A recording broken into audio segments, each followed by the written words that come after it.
2-3 दिन से देश में एक नई रूप से एक आग लग रखी है। जैसे देश विरोधी ताकतें जो उभर कर आ रही हैं, जैसे तमिलनाडु के सीएम का बेटा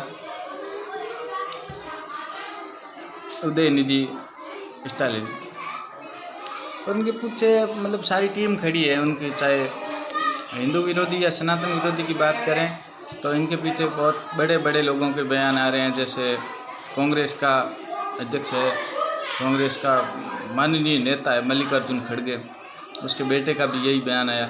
उसके अलावा इनके पीछे एक टीम जो एजेंडा खड़ा कर रखा है, ये देश के लिए घातक है।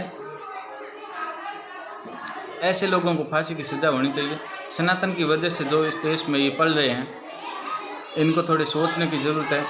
ये शुरुआत से लेकर अभी तक, अगर 2014 से लेकर बाद में की अगर बात करें तो सोशल मीडिया का ज़माना है, उसमें अगर इस लोगों का परचम जिस तरीके से ऊपर उठता जा रहा है, उसको देखते हुए सरकार को कड़क निर्णय लेने की ज़रूरत है। ये उभर कर आ रहे हैं बाहर, इनको ज़्यादा से ज़्यादा डिटेन करके इनको फांसी की सज़ा तक पहुंचाएं।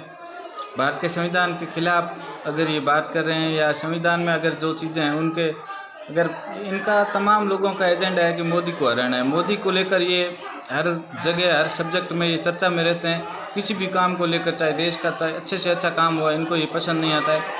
और हाल ही में देश तरक्की कर रहा है ज़बरदस्त तरीके से, मतलब देश आगे की ओर जा रहा है।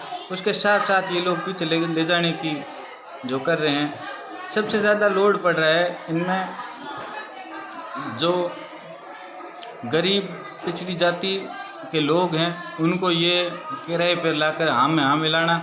शुरुआत से वो वोट देते आ रहे हैं, इनको मोदी जी ने जागरूक किया, फिर भी उनके सामने ये जहर फैलाने का काम कर रहे हैं। तो मैं ये चाहता हूँ कि ऐसे लोगों को फांसी तक पहुँचाने की हो सके वक्त आ गया हो। तो संवैधानिक तौर पर अगर मैं बात करूँ तो कानून से मैं आग्रह करता हूँ, विनती करता हूँ कि ऐसे लोगों को कम से कम फांसी के फंदे तक तो होना ही चाहिए। ऐसे ये लोग जो देश तोड़ने की बात कर रहे हैं, जो भारत के नाम पर विरोध कर रहे हैं, वंदे मातरम की बात करो, चाहे भारत माता की जय की बात करें, इन लोगों को अब इस देश की तरक्की बर्दाश्त नहीं हो सकती। इन्होंने चोरी, लूट, लपाट, डकैती, मर्डर ऐसे काम किए हुए हैं इनके, इनसे अच्छा काम तो हो नहीं सकता, बुरा करने की कगार पर है। तो भारत में अगर संविधान जिंदा है तो संवैधानिक रूप से इनको सज़ा देनी चाहिए। जिस धर्म से सदियों से ये देश टिका हुआ है, और इस धर्म के खिलाफ कितने लोगों का, कितने देशों की मतलब जो एक कूटनीतियाँ थी वो एक तरफ थी, और ये एक सनातनी था जो हर चीज़ से लड़ रहा था। सनातन ने ही हर चीज़ को बढ़ावा दिया कि हो सके तब तक। अगर एक जानवर होता है ना, उसको अगर देवी देवता के रूप में मानने वाला जो धर्म है, उनके खिलाफ अगर एक टिप्पणी करने वाला, और ऐसा धर्म दुनिया के अंदर देखे जाए तो देशों में से पहला देश होगा, या फिर इसी देश का अगर कोई होगा सनातनी, जो बाहर जाके कोई जीव जानवर या उनको अपने परिवार से जोड़ लेगा, देवी देवताओं से, भगवान से जोड़ सकता है, वो सिर्फ एक सनातन केवल हिंदू धर्म ही।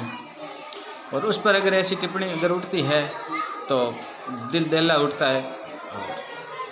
अगर सही बात अगर प्रशासनिक तौर पर अगर की जाए तो मेरा तो मानना यही है कि सनातन धर्म के पास में शस्त्र है, शास्त्र है, सब कुछ है, फिर भी हम चुप बैठे हैं। कुछ बंदे भी बोल रहे हैं और बाकी सब देखने में लगे हुए हैं।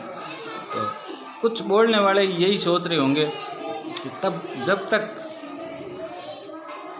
अहिंसा से ऊपर कर नहीं निकलती तब तक शास्त्र से काम लेंगे, शस्त्र नहीं उठाएंगे। तो इस देश के कानून को भी ये चीज़ सोचनी चाहिए कि ऐसे लोगों को क्या करना है। बाकी तो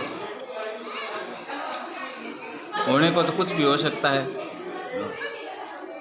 आज के इस ज़माने में अगर ऐसी टिप्पणी अगर जो कर रहे हैं, जो सनातन की वजह से आज जिंदा है, अगर वो सनातन के खिलाफ अगर बात कर रहे हैं तो सरासर मैं इसका विरोध करता हूँ।